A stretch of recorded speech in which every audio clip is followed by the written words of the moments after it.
In the reassuring setting of a vicarage in Hull, I spoke to the Reverend Willis. He is a family man with both feet firmly on the ground, but he is seriously worried by today's fascination with the Ouija board, seances, and witches' covens. He believes that this presents the church with a real problem.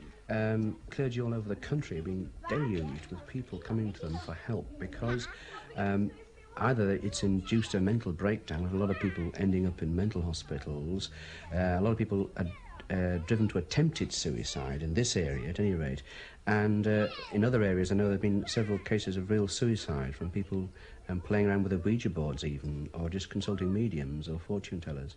Have you yourself ever had real evidence that makes you believe in the devil?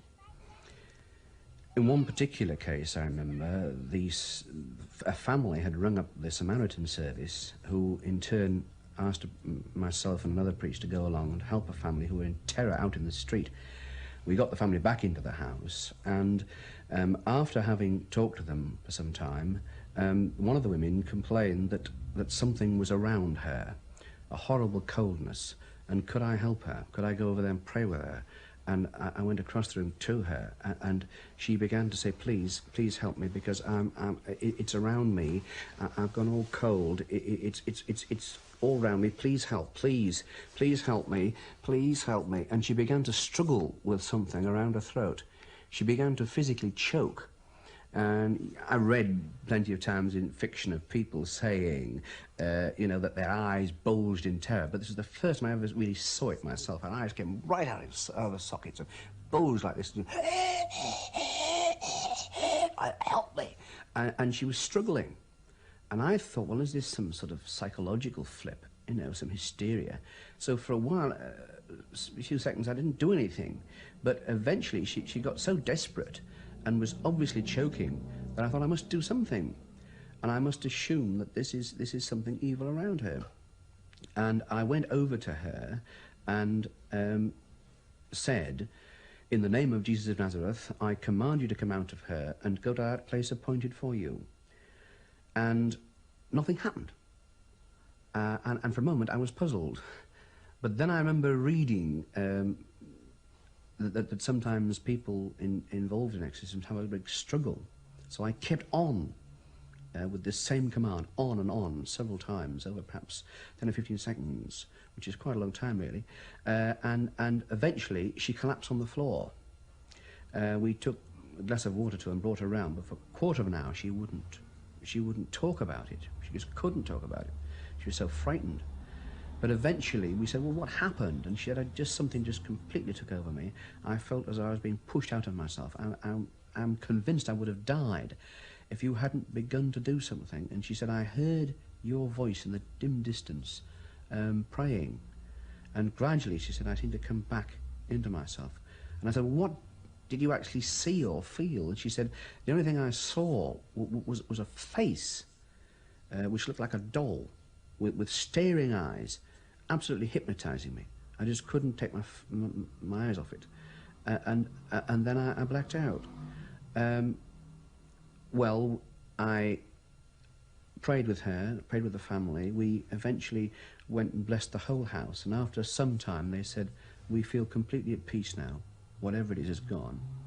I returned home and creeping upstairs with my shoes in my hand, found my wife wide awake, sat up in bed saying, phew, thank goodness you're back. I said, why, what's the matter? She said, I've had the most terrible nightmare of my life.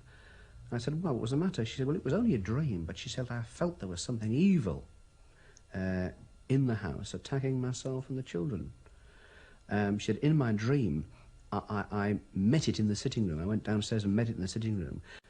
When I woke up, she said, I was so scared by it, and I went round and prayed with all the children, and I've been awake ever since. So I said, well, what was it that you broke? What was it you saw? And she said, well, it was something horrible and evil, like a doll.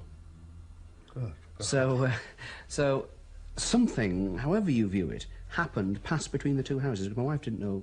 She knew I'd been called out on something, but she knew nothing of the circumstances we'd been dealing with. Somehow something flashed between the two houses, whether it was some telepathic vision of some kind, or whether it was evil hitting back at my family. of course, is open to controversy. You don't think that possibly, because you are a member of the church and in a way associated with the devil and with evil, that you could induce this yourself? I don't think so, because you see that the problem was there before I was ever called in. Yes. You know, I didn't go around and give them the idea that there could be some sort of possession. They rang up the Samaritan and said, please, there's something in our house. Can you send us someone who'll help? What can the church and what should the church do about the problem? I think we have got to restudy Christian belief about evil, about the teaching of Christ about evil. After all, Christ gave 3 commands to the church: preach the gospel, heal the sick, and cast out evil. And we've rather neglected the casting out of evil. We haven't met much of it in the last 300 years. In Britain and Western Europe, not many people have dabbled in witchcraft or devil worship or even consulting fortune tellers to any great number. There always have been a few. But suddenly in the 20th century, we've got this occult explosion, everybody doing it, and it's a social problem.